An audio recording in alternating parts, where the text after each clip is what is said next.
Y así está comenzando un nuevo capítulo de Biblia Fácil. Y me alegra poder saludarte, tú que estás allí viendo este programa en la comodidad de la casa o en la casa de un amigo o probablemente en una circunstancia difícil. Estés allí viendo el programa mientras estás hospitalizado o en cualquier otro lugar en una circunstancia complicada.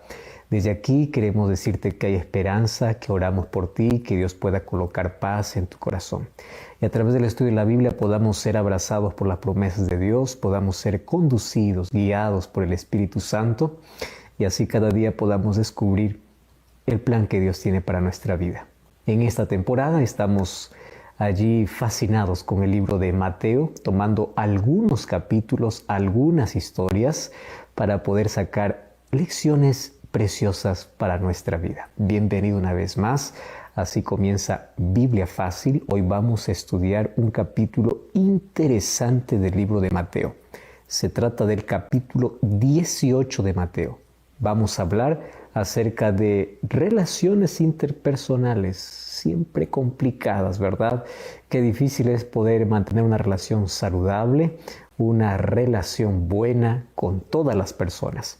Y vamos a hablar desde el punto de vista de las relaciones interpersonales entre los miembros de una iglesia, como también las relaciones interpersonales con nuestros amigos, vecinos y con todas las personas con quienes nos relacionamos día a día. Antes de poder ir al tema de hoy, yo quiero ofrecerte un material muy precioso. Se trata del curso bíblico Jesús Restaurador de Vida. Aquí tú vas a encontrar lindas lecciones, preciosas lecciones que tú puedes comprender mejor, inclusive el plan que Dios tiene para cada uno de nosotros a través de su palabra. Puedes solicitarlo a través de nuestro número de WhatsApp, que es el +5512 98 100 14 60, o también tú puedes hacerlo a través de nuestro sitio web, estudielabiblia.com. Allí vas a encontrar este y otros materiales que sin duda van a beneficiar grandemente tu vida espiritual, tu salud física y mental también. Sabes que hablar de relaciones interpersonales no es tan simple. Cada vez estamos viviendo en una sociedad donde las relaciones tóxicas, donde las relaciones enfermizas crecen, donde la falta de perdón hace que el corazón pueda guardar tanto rencor, tanto odio, tanto sentimiento de venganza que está enfermando a muchísimas personas mentalmente. Gran parte de las enfermedades físicas tienen su raíz en nuestra mente. Cuando nosotros comenzamos a abrigar aquellos sentimientos que van destruyendo nuestra vida. Y hoy vamos a ver cómo es que Jesús trata este asunto de una manera tan clara y Mateo lo registra. Queremos nosotros orar para que Dios pueda bendecirnos en el estudio de su palabra. Oramos. Gracias, Señor, te damos por esta oportunidad que tenemos de poder abrir tu palabra una vez más. Gracias porque en ella encontramos la dirección de nuestra vida. Encontramos las decisiones que debemos tomar y cómo tenemos que reaccionar frente a circunstancias que la vida nos coloca de manera difícil. Por eso pedimos que tu Santo Espíritu nos lleve el conocimiento de esta verdad y que puedas curar nuestras heridas internas. Si es que hay alguien que tiene algún problema en su relacionamiento, ya sea con la familia o con alguna persona conocida, que a través del perdón podamos encontrar sanidad y que tú puedas aliviar nuestro dolor, puedas curar nuestras heridas internas y podamos tener buena salud mental, física y espiritual. En el nombre de Jesús te pedimos. Amén. El capítulo 18 de Mateo responde en sí a dos preguntas. La primera fue hecha por los discípulos y la segunda fue hecha solamente por Pedro. La primera pregunta es importante porque tiene que ver con jerarquías dentro de una institución o inclusive dentro de la iglesia. Y el segundo tema es el perdón y cómo nosotros podemos relacionarnos mejor con todas las personas con quien nos veamos día a día. Veamos el primer asunto. Jesús está caminando con sus discípulos para Galilea y él anuncia su retorno allí para Jerusalén. Los discípulos pensaron que ahora llegó el momento, porque al volver a Jerusalén anunciaría la inauguración oficial de su reino terrenal. Y ellos comenzaron a discutir entre ellos quién sería el más importante en el reino. Aquí viene la cuestión de jerarquías, que son muy propias de las instituciones humanas. Y claro, este era un asunto que merecía una explicación clara. Los discípulos querían saber cuál de ellos sería el más importante dentro del reino de Cristo. Eso lo había mentalizado. Ahora, lo que ellos no imaginaban que Jesús no había venido a instalar un reino terrenal. Era un reino espiritual. Y allí viene la pregunta, Mateo capítulo 18, versículo 1. ¿Quién es el más importante en el reino de los cielos? ¿O quién es el mayor? Y sabes que su pregunta estaba relacionada obviamente con la jerarquía política del reino. Algo así como, ¿quién sería el primer ministro en tu reino? ¿O quién sería el vicepresidente? ¿O quién estaría después de Jesús? El puesto no existía, pero ellos ya lo querían. Peor aún, el reino que ellos pensaban estaba solo en su mente, estaba en su imaginación. Y aquí dos graves errores se ve. Primero, confundir la iglesia con la política o el reino de Dios con la política. Y segundo, actuar como si todo lo que existiese en nuestra imaginación realmente es la realidad. Y toda vez que estos errores se repiten, pues producen un daño parecido, porque ahí aparece la semilla de la confusión que solo multiplica su propia realidad en muchas otras confusiones. Y Jesús aclaró muy bien este asunto. A partir del versículo 2 al versículo 4 dice así: llamando Jesús a un niño, lo puso en medio de ellos y dijo: de cierto os digo, si no os volvéis y os hacéis como niños, no entraréis en el reino de los cielos. Así que cualquiera que se humille como este niño será el mayor en el reino de los cielos. No está diciendo que tengas una conducta infantil, sino que qué cosa es lo que tenemos que imitar de los niños. Mira, la roca donde se funda la iglesia es Cristo y es la palabra de Dios. Y Jesucristo como la palabra encarnada. La Biblia es la palabra escrita. Ahora, la humildad es el principio básico en las relaciones entre los miembros y las relaciones entre los líderes y los demás. Por eso Jesús llamó a un niño y lo puso en medio de ellos y dijo así: les aseguro, a menos que ustedes cambien y se vuelvan como niños, no entrarán en el reino de los cielos. O sea, aquí Jesús no podría haber elegido un ejemplo mejor. Delante de ellos estaba la sencillez de un niño sin pretensiones, el olvido de sí mismo y el amor sin interés, como lo tiene un niño. Un modelo visible para el cambio que Jesús está pidiendo y quiere hacer en nuestra vida. Ahora, antes de buscar un puesto en este reino, primero tienen que preocuparse por entrar al reino. Y para entrar tienen que cambiar, dice Jesús. Y este es un cambio en la mente. Ustedes tienen que pensar de otra manera. O sea, la mente del reino o de aquellos que están en el reino es como la mente de un niño, sin política, sin ambiciones, sin posiciones. La ambición por el puesto más elevado es un invento de Satanás. Recuerda que él quería ser igual que Dios. Y esta ambición introdujo el pecado en el universo. Y luego vino el gran conflicto entre el bien y el mal. Y esto costó la muerte de Jesús. No se puede traer ese mismo conflicto a la iglesia o a los participantes del reino de los cielos. Por eso es que la mente que se ensalza a sí misma tiene que ser cambiada por una mente humilde, una mente que ensalce a Dios. Y aquí viene el principio de la humildad, que es básico, de mayor prioridad para las relaciones fraternales y también para las relaciones entre los miembros de la iglesia.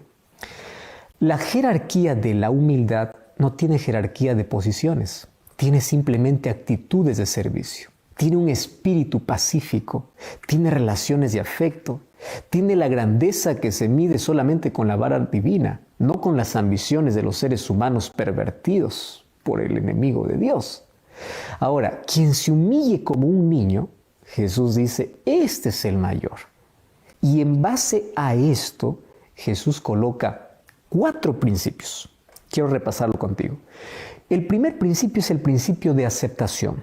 Mateo capítulo 18, versículo 5. Dice, el que recibe en mi nombre a un niño como este, a mí me recibe. Este es el principio de aceptación de las personas basadas en la aceptación de Jesús. Presta atención. Porque aceptamos a Cristo, aceptamos a los demás. Y lo aceptamos con la misma alegría y el afecto con la cual hemos aceptado a Cristo. Así tenemos que aceptar a los otros. Y aceptamos a los demás con el mismo amor agradecido con el cual aceptamos a Cristo. Cristo y nuestro prójimo tiene que siempre tener todo nuestro cariño, nuestra voluntad completa. No tiene que haber rechazo dentro de aquellos que son parte de los miembros que pertenecen al reino de los cielos. No tiene que haber rechazo ni en la iglesia, porque Cristo no rechaza a nadie. ¿Correcto? Número 2.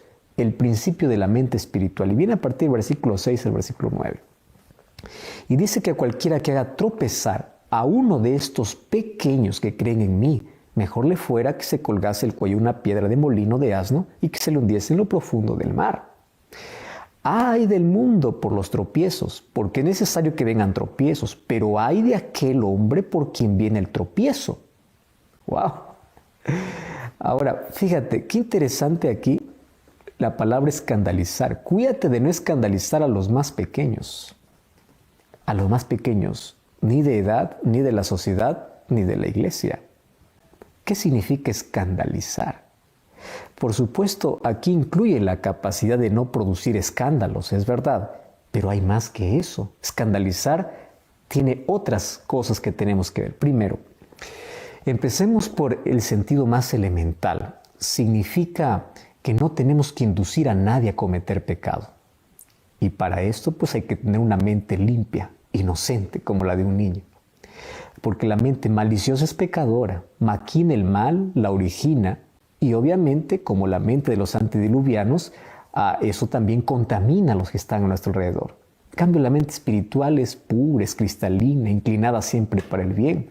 Por eso es que nunca induce a alguien a cometer algún pecado. Entonces, una persona con mente espiritual no invita a otra persona para que participe con ella en ningún pecado, sea pequeño o grande, sea de vicios o de desvíos o de cualquier cosa.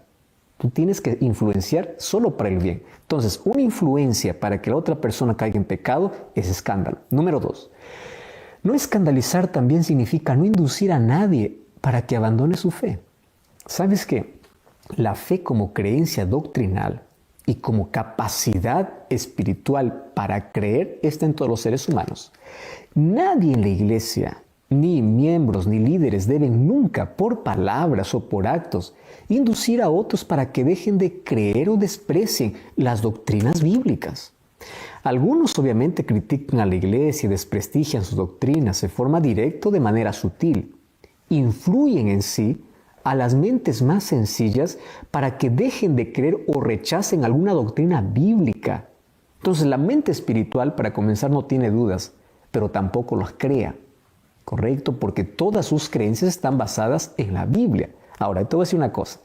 Si alguna creencia no tiene una base en la Biblia, entonces sí tienes que cuestionar, ¿correcto? Y tienes que confrontarlo con la verdad. Pero estoy hablando de que existen personas que quieren colocar dudas incluso donde la Biblia habla con claridad. Eso es provocar escándalo. Número 3. No escandalizar también significa no ofender. Y algunos ofenden con tanta facilidad. Usan palabras ofensivas, realizan actos que ofenden, toman decisiones o allí realizan actos que afectan de manera negativa las emociones de las personas. La mente espiritual no ofende. Es diplomática, es cautelosa, es considerada, es respetuosa, es simpática. Cuida tus palabras, cuida tus actos. Eso también es escandalizar. Y número 4, no escandalizar significa no producir desconfianza o aborrecimiento contra alguien. Sabes que la mente espiritual no juzga de manera desfavorable a las personas. La mente espiritual confía, obedece, es justa y no desprecia a las otras personas. El mundo hace pecar a mucha gente, eso es lo que dice la Biblia. Y esto para ellos parece natural. Pero ay, dice, de aquellos que ocasionan todo eso. Y agregó, dice que aquel que hace pecar a los demás, o sea, primero pecas tú, pero luego haces pecar a los demás, pues tú estás llevando una condenación mayor.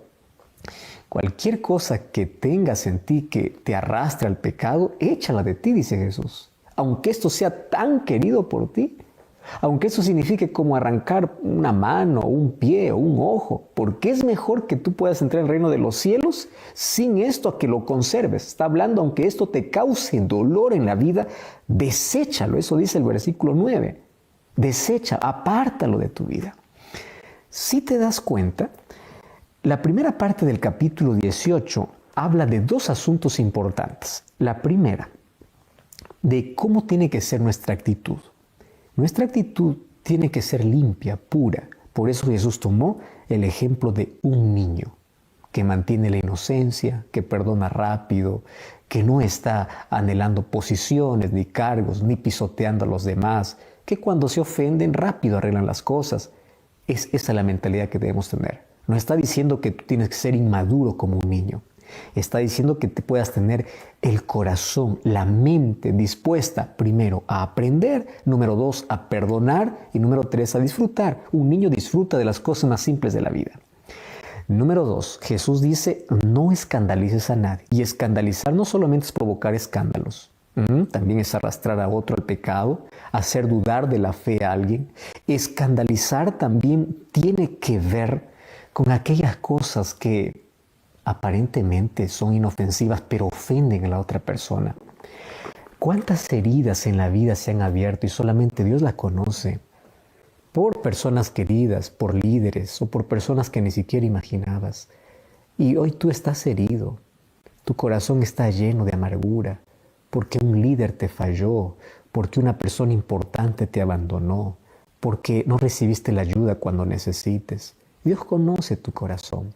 Y Dios juzga a cada uno por las cosas que hace. Y ahora voy a hablar para dos grupos. En primer lugar, para el ofensor y en segundo lugar, para el ofendido. Hablando para el ofensor, pide que Dios pueda ayudarte a tener dominio propio. Sabes, todas las personas que no te conocen te pueden decir, wow, tú eres una persona linda, importante, tú eres una persona consagrada. ¿Sabes quién es el que tiene que decir eso?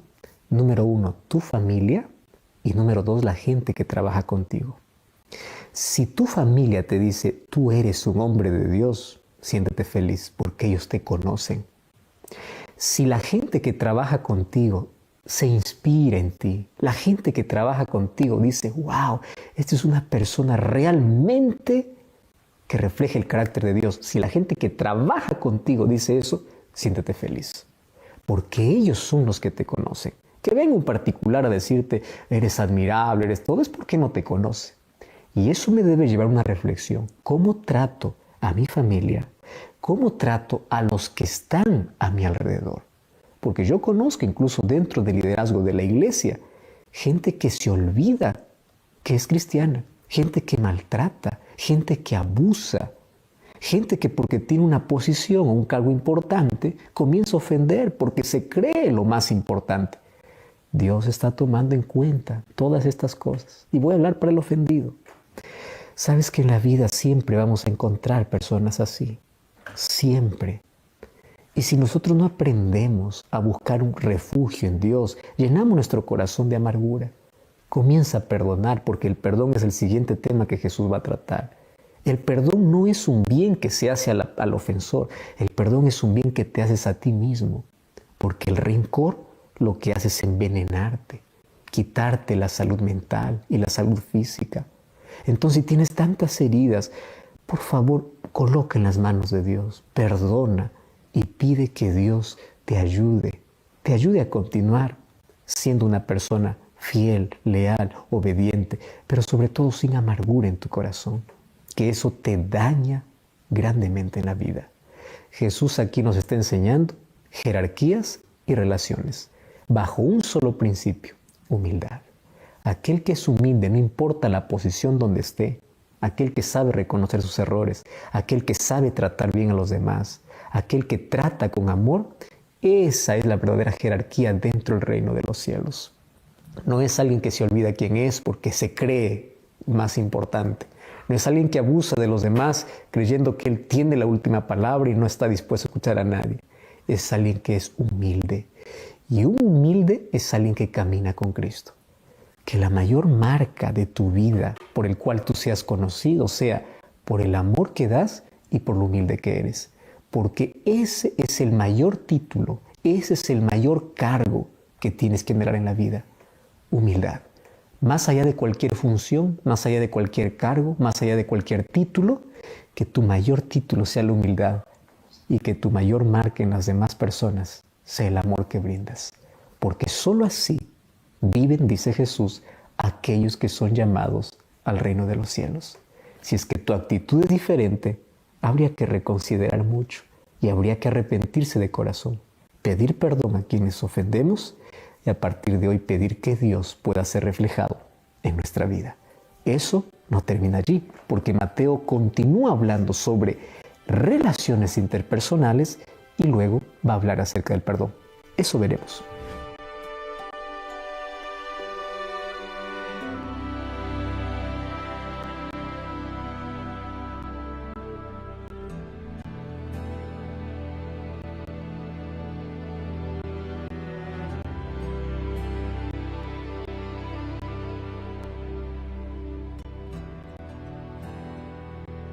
Hasta aquí nosotros hemos visto dos principios fundamentales de valorización para no rechazar a ninguna persona y el principio de la mente espiritual. Pero hay un tercer principio, el principio de la justa valorización de las personas. Mateo 18, 10 y 11. Allí dice, no menospreciéis a uno de estos pequeños. O sea, sean justos en valorar a las personas. No les den un valor menor de lo que realmente tienen. ¿Y cuál es el valor que tiene una persona? Hay un principio general. Nadie vale menos que el sacrificio de Cristo en la cruz. Él hubiera muerto por un solo ser humano. Entonces, no valoremos a nadie por debajo de ese nivel. Valora a todos por igual. Jesús dio otro elemento para pedir que nadie sea valorado por debajo de lo que vale. Y sabes, en Hebreos 1, 13 y 14 dice que el ángel sirve a cada persona o está al lado de cada persona y ve constantemente a Dios. Y Dios recibe toda la información, Él sabe lo que sucede con cada persona. Y si tú menosprecias a alguien, Dios lo sabe. No solo porque lo sabe en sí mismo, porque es omnisciente, sino también porque los ángeles registran todo. O sea, no permitas que un ángel tenga que informar a Dios sobre la necesidad de una ayuda para alguien por causa tuya. Entonces, no menosprecies a nadie a causa del valor que Jesús le concede a cada ser humano y el valor que le concede inclusive los propios ángeles. ¿Cómo nosotros que estamos al servicio de Jesús y también trabajamos en armonía con los ángeles, vamos a valorar menos a las personas, menos del valor de lo que realmente son? Esto no debe ser así. Tiene que haber armonía total entre nosotros y Jesús y entre los ángeles, así como todos los ángeles están en armonía con Dios. Y este es un principio vital de las relaciones. No desvalorices a nadie. Trata a todos por igual, porque todos van en la sangre de Cristo. Y de allí viene el cuarto principio, de no perder a nadie. A partir del versículo 12 y el versículo 14, la parábola de la oveja perdida. La parábola comienza así. ¿Qué les parece?, preguntó Jesús. Si un hombre tiene 100 ovejas y se pierde una de ellas, ¿no dejará las 99 para ir a buscar a la que se perdió? Entiendan bien, dice Jesús. Ahora habló de las ovejas que están dentro del redil. Ustedes saben, dice Jesús, que el interés principal, el objetivo de la misión es salvar a todos los seres humanos que están perdidos, o sea, en todo el mundo. Están perdidos en el pecado, o sea, están fuera del redil. Pero también, dice Jesús, nuestro interés tiene que ser conservar los que están dentro del redil. La prioridad entre las 100 ovejas tiene que estar en aquella que se sale, en aquella que se pierde. Recuerda que esta no es una oveja pagana, es un miembro del redil. Las otras pueden estar bien protegidas, pero ahora vamos a concentrar nuestro trabajo para recuperar aquella que estuvo en el redil y salió. Vamos a hacer todo nuestro esfuerzo hasta que la traigamos de nuevo al redil. Y cuando la hayamos encontrado, pues hay que alegrarnos. Hagamos fiesta, esa fiesta espiritual, así como hizo el padre del hijo pródigo cuando el pródigo regresó. De paso, No se les ocurra a nadie, incluso Jesús dice, amargarse como aquel hermano mayor del hijo pródigo, que estaba siempre reclamando, que siempre pretendía ser más justo, que creyó que él merecía más que el otro. En realidad él fue muy injusto con su hermano y fue injusto con su padre. Y luego Jesús dice, no piensen en castigos a una persona que se apartó. Participen del regocijo que hay en el cielo por un pecador que se arrepiente, porque hay personas que siempre viven criticando por alguien que se alejó y ahora está volviendo. Ayuden a los 99 justos que están en el redil, pero si es que alguien se perdió, vayan a traerlo. Esa es una verdadera religión que se preocupa en poder recuperar a aquel que se pierde. Esta conducta llena de gracia produce felicidad, porque la otra produce tristeza. Nuestra buena conducta aquí es muy importante. Ahora, tiene que haber alegría espiritual, porque si en nuestra conducta no hay alegría, ¿qué cambio ha hecho Jesús en nuestra vida? Y la verdadera felicidad siempre viene del cielo. Aquí Jesús dice, demos prioridad a aquel que se apartó, porque Jesús no quiere que ninguno se pierda. Y ese mismo deseo de Jesús tiene que estar en cada creyente. Algunos se alegran cuando alguien cae. No, tienes que buscarlo. Y a partir del versículo 15 hasta el versículo 20 habla de la disciplina justa entre los pecadores. Ahora Jesús tiene que aclarar otro asunto. ¿Cómo se debe tratar al pecador? Ahora, no se trata de aquel pecador arrepentido que vuelve de nuevo al redil, sino de aquel pecador que aún sin irse del redil comete algún pecado contra algún miembro o contra la iglesia o contra la comunidad o contra Dios directamente, y eso afecta a toda la iglesia. Para ellos existen 3 pasos y una sola autoridad.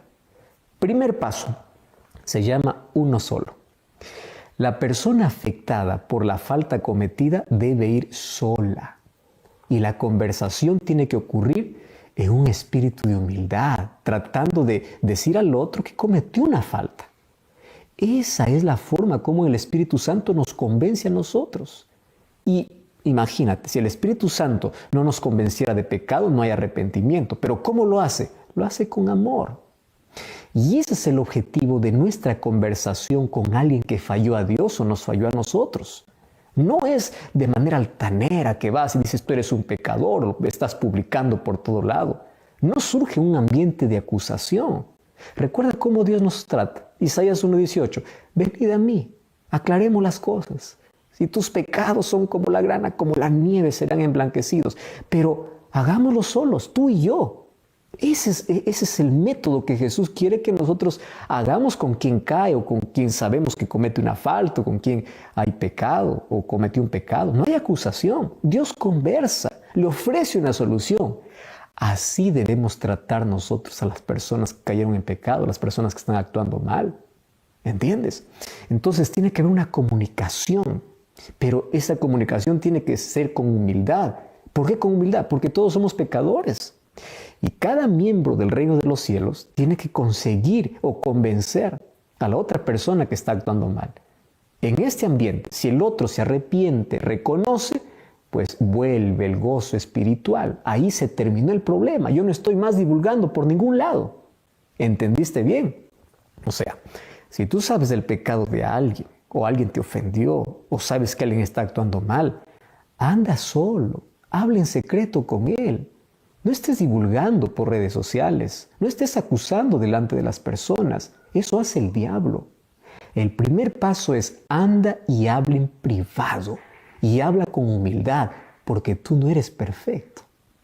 El segundo paso es 2 o 3 testigos. O sea, si no hay un cambio en la primera conversa, pues ahora entonces busca a 2 personas que tengan el mismo espíritu. Y de nuevo a una conversación humilde. Ahora, ¿sabes? Si es que esto produce en el otro arrepentimiento, entonces genial. Pero si es que no produce arrepentimiento en el ofensor, estos serán testigos del rechazo y la persistencia en el pecado. Allí recién va a comenzar un proceso probablemente de disciplina, pero no te apresures a disciplinar a alguien. Ofrece siempre una nueva oportunidad a través de la iglesia, ¿correcto? Y en tercer paso, ahora recién necesita conocer toda la iglesia, no toda toda la comunidad, solamente la iglesia. Después de que la iglesia recibió el informe de que primero fuiste de manera personal, no se arrepintió, continúa haciendo lo mismo, fuiste con 2 o 3 personas y él rechazó y persiste y es orgulloso y no reconoce y no se humilla, ahora sí Jesús dice, recién disciplina, o sea, recién ahora es separado, apartado. ¿Y cuál es la autoridad? Jesús habla de la autoridad y la autoridad en la que lo coloca la iglesia. Y la iglesia tiene que actuar de acuerdo a lo que Jesús pide, no de manera apresurada. Y el versículo 18 dice, de cierto os digo que todo lo que usted desata en la tierra será atado en el cielo, lo que desata en la tierra será desatado en el cielo. Está hablando de un acto disciplinario, está hablando de la decisión que toma la iglesia frente a alguien que cometió un pecado pero siguió todos los pasos. Para que la decisión disciplinaria en la iglesia, que la iglesia toma, así como ata en la tierra, queda atada en el cielo, entonces significa que la disciplina de la iglesia tiene que ser siguiendo los patrones bíblicos.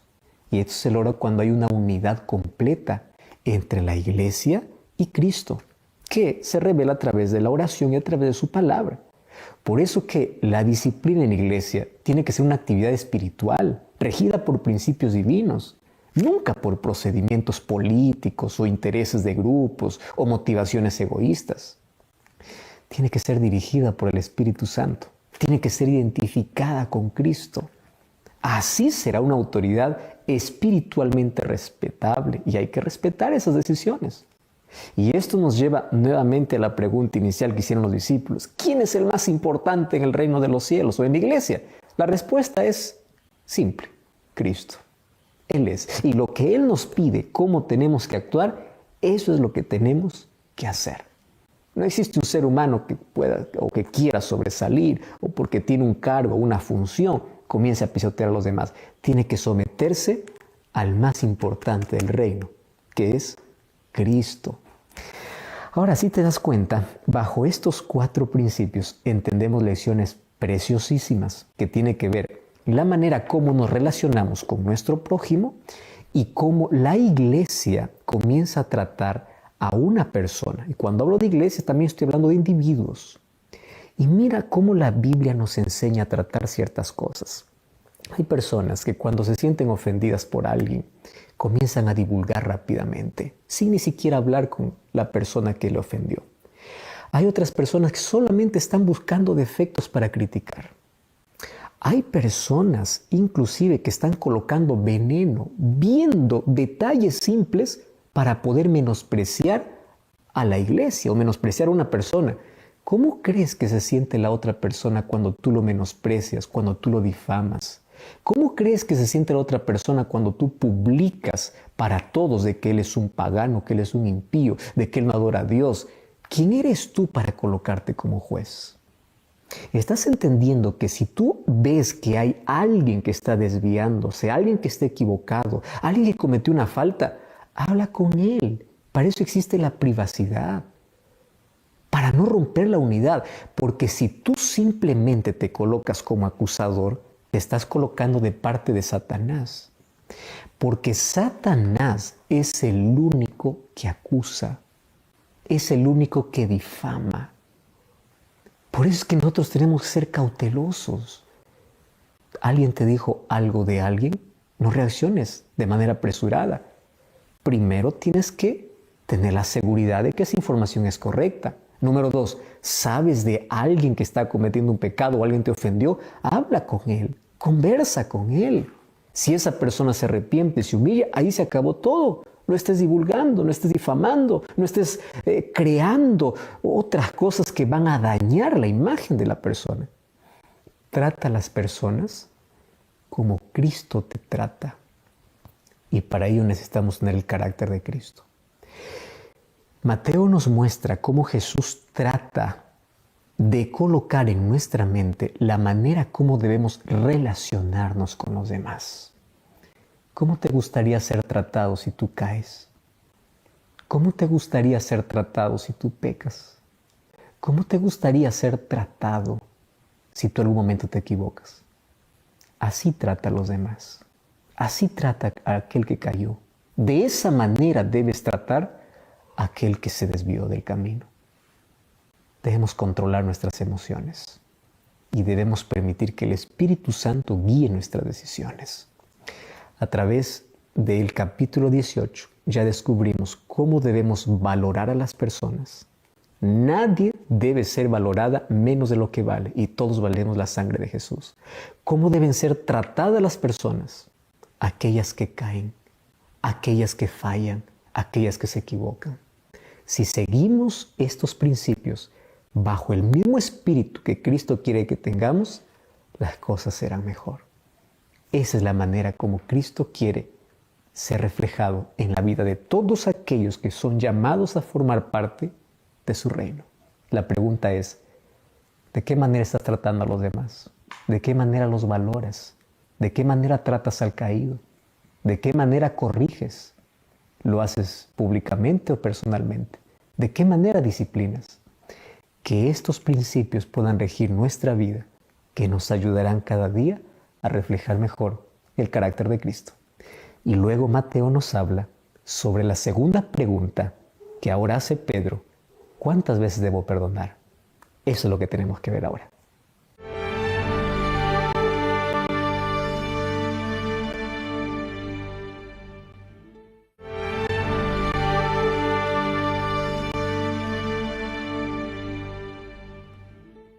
Vamos a ver el último asunto que toca el capítulo 18 de Mateo, que tiene que ver con el perdón.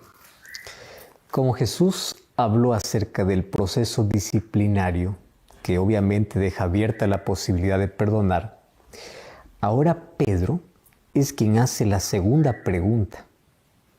Y esta segunda pregunta, ahora Jesús trae una respuesta no solamente para darle a Pedro, sino a todas las personas. Y llega hasta nosotros. Mateo 18:21 dice: ¿cuántas veces tengo que perdonar a mi hermano que peca contra mí? Y él dice: hasta 7. Inclusive él sugirió la respuesta. Perdonar 7 veces en la vida a la misma persona, pues para Pedro le pareció muy generoso. ¿Y por qué 7 veces? Bueno, el texto no lo revela, pero se dice que los rabinos, interpretando allí algunos textos de la Biblia, ellos decían que se podía perdonar hasta 3 veces. Así que Pedro fue generoso y dijo: bueno, 7 está bien, es más que el doble. Y el versículo 22 dice que Jesús le dice, pues, ni siquiera 7, sino hasta 70 veces 7. Perdona a tu hermano todas las veces que te pida perdón. El perdón no tiene límite. Perdona siempre con la buena voluntad, sin anotar, sin llevar en cuenta. No sea que se te ocurra hacerle recordar las veces que le has perdonado, y eso ya no es perdón. Y aunque aquí la pregunta estaba bien respondida y bien clara, Jesús agregó a eso una parábola. Y a través de esa parábola, pues daré una idea más completa de lo que significa el perdón y por qué debemos perdonar. Porque no es solamente la cantidad de veces que debemos perdonar, que debe ser limitada, sino también lo importante es la calidad del perdón que nosotros debemos otorgar. Tiene que ser de todo corazón. Y a partir del versículo 23 al versículo 35 cuenta la parábola de 2 deudores. Y ahí dice: por lo cual el reino de los cielos es semejante a un rey que quiso hacer cuentas con sus siervos. Y comenzando a hacer cuentas, le fue presentado uno que le debía 10,000 talentos. A este, como no pudo pagar, ordenó a su señor venderle a él, su mujer y sus hijos y todo lo que tenía para que pueda pagar la deuda. Entonces aquel siervo postrado le suplicaba diciendo: Señor, ten paciencia conmigo, yo te pagaré todo. El señor de aquel siervo, movido a misericordia, le soltó y le perdonó toda la deuda. Pero saliendo aquel siervo, halló a uno de sus consiervos que le debía 100 denarios. Y haciendo de él lo ahogaba, diciendo: págame todo lo que me debes. Entonces su consiervo, postrándose a sus pies, le rogaba, diciendo: ten paciencia conmigo, yo te pagaré todo. Pero él no quiso, sino que fue, le echó en la cárcel hasta que pagase la deuda. Viendo sus consiervos, fíjate lo que dice, lo que pasaba, se entristecieron mucho. Fueron y refirieron a su señor lo que había pasado. Entonces, llamándole su señor, le dijo: siervo malvado, yo te perdoné toda la deuda porque me rogaste. ¿Acaso tú también no debías tener misericordia de tu consiervo, así como yo tuve misericordia de ti? Entonces el señor, enojado, le entregó a los verdugos hasta que pagase todo lo que le debía. Así también mi Padre Celestial hará con vosotros si no perdonáis de todo corazón a cada uno de su hermano sus ofensas. ¿Sabes que esta historia es realmente muy fuerte? Primero, aparece un rey que perdona. Y dice: el reino de los cielos se parece a un rey que quiso ajustar cuentas con sus siervos. Y ahí aparece el primer caso de un siervo que debía 10,000 talentos. 10,000 talentos es mucho dinero. Era más o menos unos 340,000 kilos de plata. O sea, suficiente dinero como para poder contratar 10,000 jornaleros durante 20 años. Es demasiado dinero. Ahora, ¿de qué manera un simple siervo puede pagar una deuda así? No la paga. Porque aun cuando tenga dinero, propiedades, recursos, no podrá pagar, es imposible. Así que el rey decidió transformar en dinero lo único que tenía: su propia persona, su esposa, sus hijos y los enseres de la casa. O sea, dijo: véndanlos a todos. Ahora, qué dramática descripción, ¿verdad? Porque a la verdad representa un ser humano delante de Dios. ¿Cómo podrá pagar una deuda tan grande? Dice que el siervo se postró delante del rey y le rogó por misericordia. Por favor, tenga paciencia conmigo. Sujete dentro de usted aquella ira que tiene contra mí. No me castigue, yo voy a pagar todo. O sea, no estaba pidiendo perdón por la deuda, solamente estaba pidiendo más tiempo. Pero por más que le dé tiempo, pues no alcanzaría toda su vida para poder reunir lo suficiente y pagar. Por eso dice que el rey se compadeció del siervo, así dice Mateo, y le perdonó toda la deuda y le dejó en libertad. Uno puede imaginar la alegría y el enorme alivio de ese siervo. Pero los seres humanos somos seres muy extraños. No sabemos disfrutar plenamente de lo bueno, porque el egoísmo siempre nos destruye y destruye lo mejor. Y allí aparece que este siervo que fue perdonado ahora se va a exigir a otro que le debía una deuda más pequeña. Dice que al salir de la casa del patrón, él se encontró con uno de sus compañeros de servidumbre que le debía solo 100 denarios. Ahora, el equivalente 100 denarios sería 100 días de trabajo de un jornalero. Era muy poco comparado con la deuda que el rey acababa de perdonarle. Pero estos 100 denarios obviamente eran suyos y él no quería perderlos por nada. Así que la alegría del perdón que recibió se le fue y ahora comienza a exigir y a tratar con dureza. Y era tan duro y tan cruel que se volvió violento. Tomó del cuello allí a su consiervo y comenzó a asfixiarlo y dice: tienes que pagarme todo lo que me debes. Y sabes que su deudor hacía lo mismo que él había hecho antes. ¿Qué hizo? Le rogó: dame más tiempo, yo te voy a pagar. Pero su corazón era tan rígido, no escuchó su clamor y actuó de manera completamente irracional. No solo por la dureza, aunque se trata de un consiervo, sino también por la solución que encuentra para poder exigirle el pago. ¿Qué cosas? Dice que lo pone a la cárcel. O sea, ni siquiera lo deja trabajar para que reciba dinero y le pague la deuda. Entonces nunca va a pagar su deuda, aunque estando en la cárcel, ¿de qué manera lo podría hacer? Ahora fíjate, esto nos trae una lección importantísima para la vida. No olvidemos que Jesús, al hablar de este deudor, está refiriéndose a todos los pecadores. Todos tenemos una deuda grande con Dios. Ahora, ¿qué cosa es lo que hacemos nosotros con las personas que cometen una falta con nosotros? Las personas que cometen una falta con nosotros siempre serán más pequeñas que las faltas que nosotros cometemos contra Dios. A veces actuamos con egoísmo, con rigidez, exigimos, tratamos mal y no perdonamos. Y ahí aparecen los otros siervos que se entristecen. Dice que los otros siervos, viendo lo que su compañero de servidumbre hacía, se entristecieron mucho. Primero porque no concordaron con lo que él hacía. Y segundo porque sintieron misericordia de aquel que no recibió perdón.